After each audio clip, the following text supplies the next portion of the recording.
नमस्कार, स्वागत है आपका हमारी खास पेशकश भाग्य फल में और आपके साथ मैं हूं आशीष प्रमोद गोस्वामी। किसी भी व्यक्ति के जीवन में उसकी कुंडली विशेष महत्व रखती है।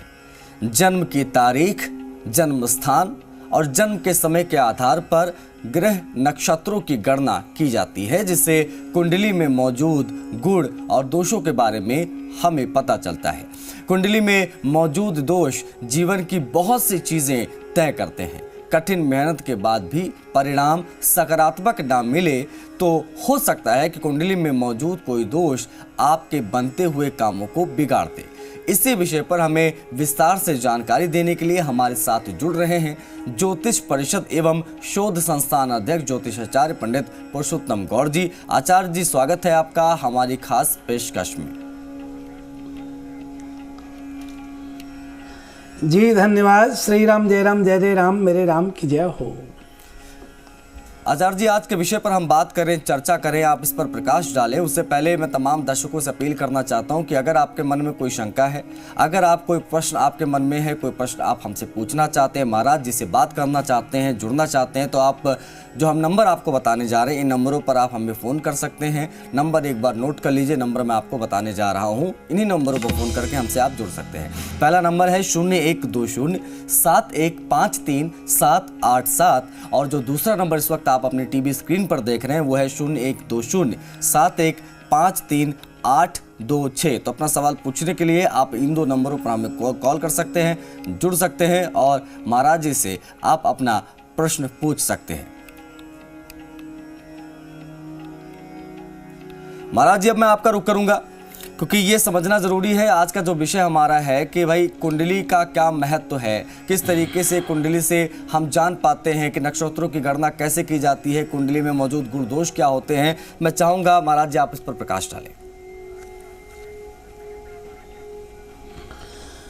देखिए आशीष जी, आज का आपने प्रसंग बहुत ही महत्वपूर्ण रखा है और मैं समझता हूँ कि सभी दर्शकों के लिए ये बहुत ही कारगर साबित होने वाला है। जैसा कि कुंडली के दोष के बारे में आशीष जी बात कर रहे हैं या महत्व की बात कर रहे हैं, तो सबसे प्रथम हम हमारे जातक का जन्म तारीख, जन्म स्थान, जन्म समय के आधार पर ग्रह नक्षत्रों की गणना और विश्लेषण होता है। उसी के बाद फिर हम कहीं किसी नतीजे पर पहुंच पाते हैं। ऐसे में कठिन मेहनत के बाद भी परिणाम सकारात्मक ना मिले तो हो सकता है कि कुंडली में कोई दोष उपस्थित हो रहा हो। इसी को लेकर के हम बात कर रहे हैं। ये दोष आपके आर्थिक स्थिति, कैरियर, रिश्तों में दिक्कतें, बीमारियों के अलावा समाज में मान सम्मान, प्रतिष्ठा, कई प्रकार की चीजों को प्रभावित करते हैं।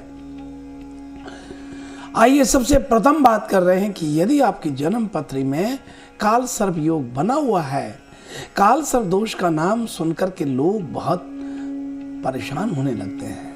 लेकिन यदि आपकी कुंडली में काल सर्प दोष है तो उसे समझने की जरूरत है, परेशान होने की कोई जरूरत नहीं है। राहु और केतु एक साथ आने से होता है काल सर्प दोष। यदि राहु केतु के मध्य शनि ग्रह बैठा हो या फिर संपूर्ण ग्रह राहु केतु के मध्य आ गए हैं, बैठे हुए हैं, तो फिर काल सर्प दोष का निर्माण होता है। ये दोष की वजह से आपको संघर्ष करना पड़ता है। आपके बनते बनते कार्य अचानक अवरुद्ध हो जाते हैं, या कहें कि ऊपर से नीचे देखने पर डर लगता है, या कह सकते हैं कि आप 99.9% तक सक्सेस होते हैं और 0.01% से आप रह जाते हैं। ऐसी स्थिति केवल कालसर्प ही करता है। तो कालसर्प दोष का निवारण कैसे करें, इसके बारे में आपको बता दें कि या तो कालसर्प दोष का पूजा कराएं आप, या फिर माँ दुर्गा या गणपति की पूजा रोज चालू कर दें। मंगलवार के दिन राहु और केतु के लिए आप हवन आदि कर सकते हैं। अग्नि की प्रतिष्ठा करके हवन करें, यह भी कालसर्प दोष निवारण के लिए होता है। या फिर प्रतिदिन हनुमान चालीसा का पाठ करें। और यदि ये सब भी नहीं कर पाते हैं तो मंगलवार को जीवित सर्प को दूध पिलाने का कार्य करें। कालसर्प दोष निवारण के लिए दुर्गा चालीसा का पाठ भी बहुत फलदायी होता है। इस प्रकार से ये कालसर्प दोष का निवारण होता है। अब बात करें आशीष जी, इसके अतिरिक्त भी तो दोष होते हैं। जैसे आजकल एक बहुत प्रचलित हो रहा है और वो दोष है मंगल दोष। लोग ज्योतिष में मंगल दोष की गिनती खतरनाक दोषों में शुमार करते हैं। ये दोष रिश्तों में तनाव की वजह बनती है। हालांकि ये बात सही है कि जब कुंडली में प्रथम, चतुर्थ, अष्टम, सप्तम, अष्टम, द्वादश स्थान पर मंगल होता है तो मांगलिक दोष होता है। इस दोष के लेकर के विवाह में थोड़े अशुभ फल प्राप्त होने लगते हैं और सुखद वैवाहिक जीवन के लिए बेहद आवश्यक है कि मंगल दोष का निवारण किया जाए। मंगल दोष यदि है तो विवाह के बाद रिश्तों में प्रतिकूल प्रभाव दिखाई देने लगते हैं। ऐसे में मंगल दोष का कैसे निवारण करें? बड़ा सरल सा उपाय है। मंगल दोष के निवारण के लिए प्रतिदिन हनुमान चालीसा का पाठ करें और मंगल ग्रह के लिए दोष निवारण के लिए मंगलवार के दिन हवन करें या फिर 108 बार ओम भौमाय नमः इसका जाप प्रतिदिन करें। विधि विधान के साथ मंगल दोष का निवारण करने से आपका मंगल दोष निवारण होता है। और मंगलवार के दिन माँ दुर्गा के मंदिर में कोई पूजा करके दीपक जलाएं और उसमें दुर्गा चालीसा का पाठ कर सकते हैं, तो ये मंगल दोष का निवारण हो जाता है। अब देखिए, मंगल को लेकर के बड़ी हमारे यहाँ लोकाचार और परंपराओं में ये रिवाज से बन गई है कि भाई मंगल दोष नहीं होना चाहिए वर वधू की जन्म पत्री में। तो इसके निवारण के लिए आप उपाय करें, ये निश्चित रूप से आपको लाभ देगा। अब बात कर रहे हैं केंद्राधिपति दोष। ये क्या दोष है? जब किसी भी शुभ ग्रह की राशि केंद्र में यदि होती है तो उसको केंद्राधिपति दोष लग जाता है। शुभ ग्रह यानी बृहस्पति, बुध, शुक्र, चंद्रमा, इनमें से बृहस्पति बुध के कारण होने वाला ये दोष और भी गंभीर प्रभाव ही माना जाता रहा है। पहला, चौथा, सातवां, 10वां और केंद्र भाव होता है। इसके बाद ये देखो, केंद्र भाव हमने बताया आपको। जन्म पत्रिका केंद्र भाव कौन कौन सा होता है? पहला, चौथा, 7वां और 10वां, ये केंद्र के भाव होते हैं। इसके बाद शुक्र, चंद्रमा दोष आता है। दोष केवल शुभ ग्रह अर्थात बृहस्पति ग्रह, बुध ग्रह, चंद्रमा ग्रह, शुक्र ग्रह पर लागू होता है। शनि, मंगल और सूर्य जैसे ग्रहों पर लागू नहीं होता है। इस दोष की वजह से व्यक्ति को कैरियर में बहुत परेशानियां होती हैं। कैरियर संबंधित परेशानियां आने लगती हैं। नौकरी का जाने का एक गोल चक्र सा मंडराया रहता है। व्यापार में दिक्कतें आती हैं। पढ़ाई से संबंधित परेशानी होती है। शिक्षा की हानि होती है। परेशानियां झेलनी पड़ती हैं। तो ये केंद्राधिपति दोष के कारण होता है। अब इस दोष का निवारण कैसे करें? देखिए, मंदिर में प्रतिदिन भगवान शिव की पूजा करें। प्रतिदिन 21 बार ओम नमो नारायणाय का जप करें। रोजाना 11 बार ओम नमः शिवाय मंत्र का जप करें। ये पंचाक्षरी मंत्र है। इसके जप करने मात्र से भी ये दोष का निवारण हो जाता है। तो इस प्रकार से केंद्राधिपति दोष का निवारण आप कर सकते हैं। अब बात कर रहे हैं पितृदोष के लिए। पितृदोष निवारण के लिए आप देखिए, पितृदोष एक ऐसा दोष है जिसके कारण व्यक्ति बहुत परेशान होता है। अब अमूमन ज्यादातर लोग ये कहते हैं कि पितृदोष जब लगता है जब पितृ आपके अप्रसन्न हो। कुंडली में ये दोष का निर्माण हर आने वाले पितृपक्ष, पितरों का श्राद्ध न करने से होता है। श्राद्ध कर्म में भाग न लेने से होता है। पितरों की आत्मा की शांति के लिए पूजा पाठ नहीं करने से भी ये दोष हावी होता है। व्यक्ति के जीवन में तमाम हर तरह की समस्या उत्पन्न होती हैं, लेकिन उनका ये दोष यदि होता है और भी प्रभाव ज़्यादा हो जाता है। और ऐसे में आपको बता दें कि इस आपकी कुंडली में यदि राहु के साथ सूर्य का संयोजन हो रहा है या केतु के साथ सूर्य का संयोजन हो रहा है तो पितृदोष माना जाता है। यानी राहु केतु के साथ यदि सूर्य बैठा हुआ है तो निश्चित रूप से पितृदोष होता है। ऐसे व्यक्ति को नौकरी नहीं लगती, नौकरी लगती है तो वेतन नहीं मिलता, वेतन मिलता है तो बहुत कम मिलता है, या फिर धन की हानि होने लगती है। ऐसे में पितृदोष का निवारण कैसे किया जाए, इसके लिए आपको बता दें कि पितृदोष निवारण के लिए प्रतिदिन आप कौओं को भोजन दें और गया में या काशी में अपने दिवंगत पूर्वजों की आत्मा का या उनके लिए तर्पण आदि आप करें, ये बहुत ठीक रहता है। पूरे नियम और विधान के साथ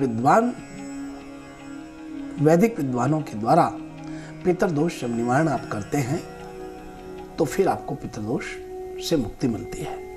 अमावस्या के दिन सफेद गाय को सुबह हरी घास चढ़ाएं, खिलाएं और उनका आशीर्वाद लें। पितृदोष के समाधान इससे भी होता है। तो ये बड़ी छोटी छोटी बातें हैं जो आपको बहुत लाभ देने वाली स्थिति पैदा करती है। जी चलिए, बहुत सुंदर आपने जो है पूरी जानकारी दी कि कुंडली में मौजूद दोष जीवन की बहुत सारी चीज़ें ऐसी होती हैं जिस पर प्रभाव छोड़ती हैं। कठिन मेहनत के बाद भी हमें परिणाम नहीं मिलता है, पॉजिटिविटी नहीं आ पाती है, और जो पॉजिटिविटी हमें अपनी लाइफ में चाहिए वो क्यों नहीं आती है, इसके लिए जानना समझना बेहद ज़रूरी है कि भाई क्या समस्या है। अब जो कॉलर्स हैं उनका हम रुख करेंगे, तो जो भी कॉलर इस वक्त हमारे साथ कनेक्ट है कृपया करके आप अपना नाम बताएं और आप जो भी प्रश्न महाराज जी से पूछना चाहते हैं आप पूछ सकते हैं। नमस्कार जी। नमस्कार सर, मैं जयपुर से ओम प्रकाश बोल रहा हूँ। जी नमस्कार ओम प्रकाश जी। गुरुजी प्रणाम आपके चरणों में। गुरुजी मैं ये निवेदन करना, मेरे पुत्र का नाम है तन्मय। श्री राम, जय राम, जय जय राम। गुरुजी मेरे पुत्र का नाम है तन्मय, डेट ऑफ बर्थ है उसकी 2 जनवरी 2002, समय है 4:01 शाम का, और कोटा राजस्थान जन्म स्थल है। गुरुजी आपके आशीर्वाद से उसकी नौकरी तो लग गई, मगर उसके अभी 2 सेमेस्टर बाकी हैं, उसमें नंबर अच्छे आए और इसकी जहाँ नौकरी लगी है वहाँ भी अच्छी तरक्की बनी रहे। उसके लिए आगे क्या लग रहा है आपको, वो गुरुजी कृपा करके बताएं, कोई उपाय हो तो वो भी बताएं।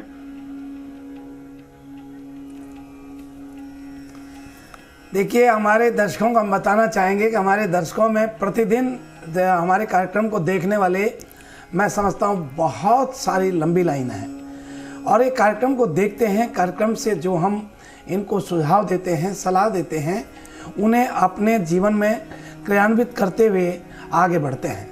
अब आशीष जी देखिए, ओम प्रकाश जी के बेटे की नौकरी लगी है, उन्हें हमने बतलाया और उन्हें नौकरी प्राप्त हो गई है।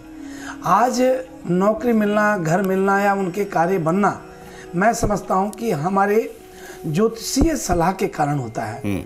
आपको, हमारे सभी दर्शकों को हमारे चैनल के माध्यम से बताना चाहते हैं कि मैं कोई भाग्य विधाता नहीं हूँ, या मेरी कही हुई वाणी अंतिम निर्णय नहीं है। अंतिम निर्णय तो परमात्मा का होता है, मगर हमारी ज्योतिषीय सलाह गहन अध्ययन करने के बाद हम आपको देते हैं।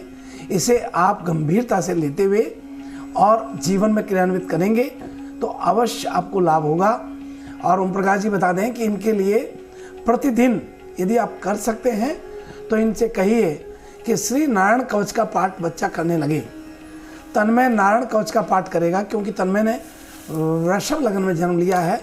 शुक्र की महादशा है, बृहस्पति का अंतर चल रहा है, शुक्र का प्रतंत्र चल रहा है। शुक्र इनका महादशा में है और लग्नेश होकर के कुंडली को अधिक थोड़ी शुक्र अस्तपाप ग्रहों के मध्य बैठा हुआ है, क्योंकि केतु और सूर्य भी वहाँ बैठे हुए हैं। इससे मेरा कहना है कि इनको प्रतिदिन श्री नारायण कवच के पाठ करने के लिए आप प्रेरित करें। नारायण कवच का पाठ करेंगे तो अवश्य इनको लाभ होना शुरू होगा। आपको बहुत मंगल शुभकामनाएं। अगले कॉलर कृपया करके आप अपना नाम बताएं और आपका जो भी प्रश्न है आप महाराज जी से पूछ सकते हैं।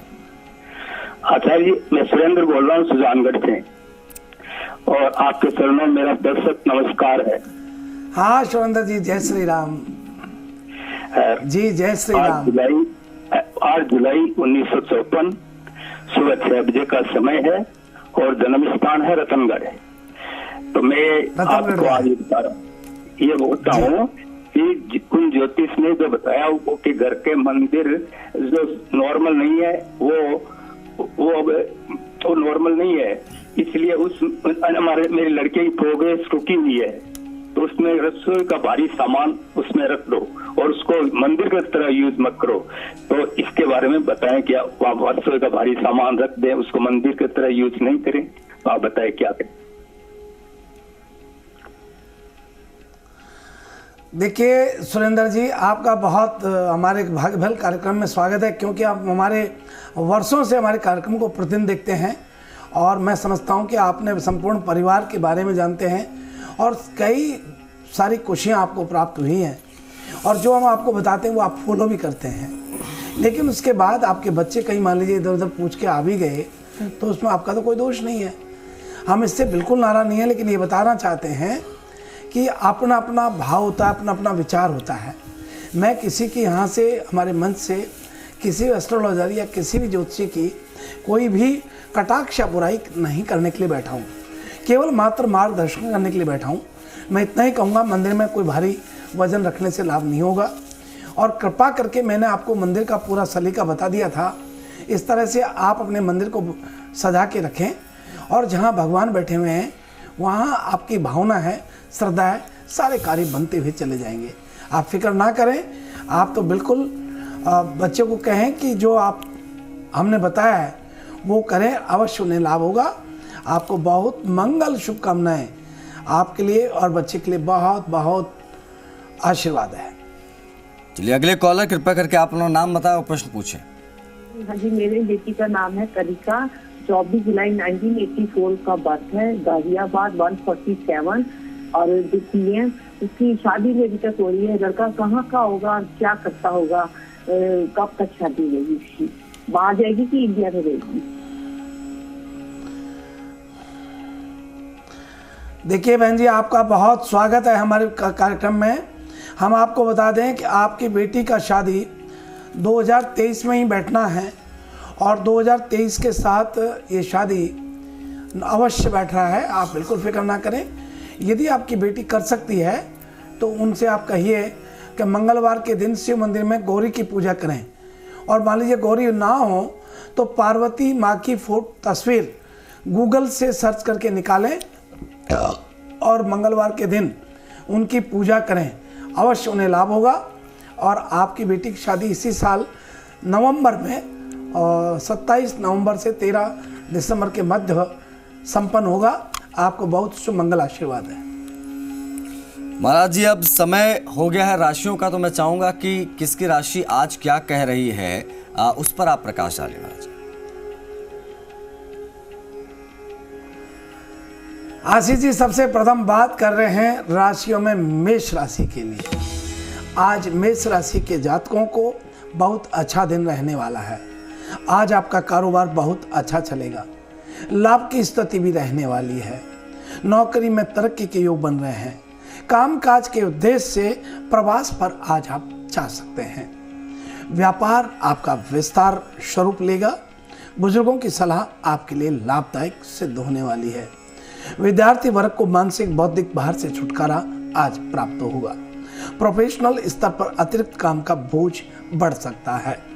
प्रेमी के साथ सामंजस्य बनाए रखें, यही हितकर रहेगा। और अब बात कर रहे हैं वृषभ राशि वाले सभी लोगों के लिए। आज का दिन आपका मिला जुला रहने वाला है। कार्यक्षेत्र में छोटी छोटी परेशानियों का सामना आज आपको करना पड़ सकता है। कार्यभार की अधिकता रहने वाली है, लेकिन परिश्रम से कार्य आपके सफल होंगे। अपने अच्छे व्यवहार से कार्यक्षेत्र का माहौल सामान्य बनाने में आज आप कामयाब रहेंगे। प्रोफेशनल मामले में स्थिति आपके अनुकूल रहेगी। पारिवारिक माहौल बहुत अच्छा रहेगा।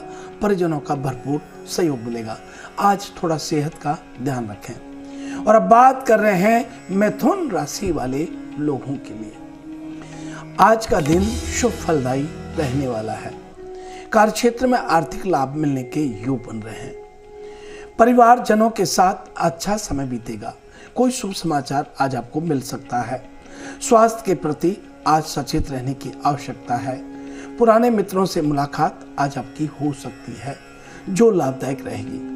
आज किसी धार्मिक समारोह में सम्मिलित हो सकते हैं। पढ़ाई के मामले में स्थिति अच्छी रहेगी। खान पान का आज आप ध्यान रखें। और अब आइए हम बात कर रहे हैं कर्क राशि वाले लोगों के लिए। आज का दिन बहुत अच्छा रहने वाला है। कारोबार में धन लाभ की स्थिति रहेगी। हालांकि कार्यभार की अधिकता रहने वाली है, लेकिन अपने प्रयासों से सभी कार्य सफल रहेंगे। प्रोफेशनल स्तर पर मिले मौके का जल्द फायदा लेने का आज आप प्रयास करेंगे। शारीरिक मानसिक रूप से थकान अनुभव कर सकते हैं। अनावश्यक खर्च से बचने की आवश्यकता है। परिवार का माहौल आज अनुकूल रहेगा। यात्रा पर जाने से आज आपको बचना चाहिए। और अब बात कर रहे हैं सिंह राशि वाले लोगों के लिए। आज का दिन शुभ रहने वाला है। कार्य क्षेत्र में आकस्मिक धन लाभ के योग बन रहे हैं, जिससे आर्थिक स्थिति बहुत मजबूत रहेगी। व्यावसायिक योजनाओं को गति आज प्राप्त होगी, जिससे आर्थिक स्थिति मजबूत रहेगी। आज सामाजिक कार्यों में रुझान आपका बढ़ने वाला है। मान सम्मान बढ़ेगा और आसानी से आज परेशानियों को सुलझा लेंगे। वित्तीय सलाहकार से मदद लेना फायदेमंद साबित होगा। आज आपकी सेहत बहुत अच्छी रहने वाली है। और अब बात कर रहे हैं कन्या राशि वाले लोगों के लिए। आज का दिन बहुत अच्छा रहेगा। कारोबार में कठिन परिश्रम से अधिक लाभ की स्थिति रहेगी। राजनीतिक क्षेत्र में सफलता प्राप्त होगी। संतान के प्रति दायित्व पूर्ति होगी। रुका हुआ कार्य भी आज संपन्न होता है। ऑफिस के पेंडिंग बड़े काम को सुलझाने के लिए सहकर्मियों की मदद आज आपको प्राप्त होगी। सार्वजनिक स्तरों पर सावधानी बरतें। परिवार का माहौल बहुत अच्छा रहेगा। सेहत को लेकर सतर्क रहने की आज आपको आवश्यकता है। आज का दिन मिला जुला रहने। और अब बात कर रहे हैं तुला राशि वाले लोगों के लिए। आज का दिन मिला जुला रहने वाला है। कारोबार में छोटी छोटी परेशानियां आ सकती हैं, लेकिन कठिन परिश्रम से कार्यों में आज सफलता प्राप्त करेंगे। हालांकि अनावश्यक धन खर्च की अधिकता रहेगी। आज दाम्पत्य जीवन में सुखद स्थिति रहेगी। सेहत का ध्यान रखें। क्रोध पर नियंत्रण रखें, वरना विवाद होने की संभावना बनती है। और अब आइए हम बात कर रहे हैं वृश्चिक राशि वाले लोगों के लिए। आज का दिन बहुत अच्छा रहेगा। कार्यक्षेत्र में सहयोगियों की मदद मिलेगी। आज आपकी विशेष उपलब्धियां बनने वाली हैं। आर्थिक स्थिति मजबूत रहेगी। परिवार का माहौल अनुकूल रहेगा। परिजनों के साथ पिकनिक या कहीं घूमने जा सकते हैं। धनु राशि की बात करते हैं। आज सामान्य दिन रहेगा। कारोबार में स्थिति बहुत मजबूत रहेगी। क्रोध पर नियंत्रण और वाणी पर संयम रखें। दाम्पत्य जीवन खुशहाल रहेगा। और अब आइए हम बात कर रहे हैं मकर राशि वाले लोगों के लिए। आज का दिन आपका बहुत अच्छा रहने वाला है। प्रॉपर्टी में निवेश आज आपको फायदा देगा। पैसे के लेन देन में आज आपको सावधानी बरतनी चाहिए। और अब बात कर रहे हैं कुंभ राशि वाले लोगों के लिए। आज का दिन बहुत अच्छा रहने वाला है। व्यावसायिक क्षेत्र में आशा के अनुरूप आज आपको लाभ प्राप्त होगा।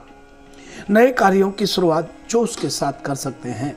प्रतियोगी परीक्षा में सफलता प्राप्त करेंगे। पारिवारिक उत्तरदायित्व पूर्ण होंगे। आज लव लाइफ की सेहत बहुत अच्छी रहने वाली है। और अब आइए हम बात कर रहे हैं मीन राशि वाले लोगों की। आज का दिन बड़ा सामान्य रहेगा। कार्यक्षेत्र में लाभ की स्थिति रहेगी, लेकिन भाग दौड़ की अधिकता रहने से अनावश्यक खर्च बढ़ेगा। संपत्ति के क्रय विक्रय के समय उसके वैधानिक पहलुओं पर गंभीरता से विचार कर लें। प्रोफेशनल लाइफ में किसी काम पर नियंत्रण आज आप बनाए रखें। यही आपके लिए हितकर रहेगा। इस प्रकार से यह है आज का हमारा अपना राशि फल। चलिए, बहुत धन्यवाद, बहुत आभार आपका तमाम जानकारियों के लिए, तमाम बातचीत के लिए। इसी के साथ भाग्यफल में आज के लिए बस इतना ही। इजाजत दीजिए। नमस्कार।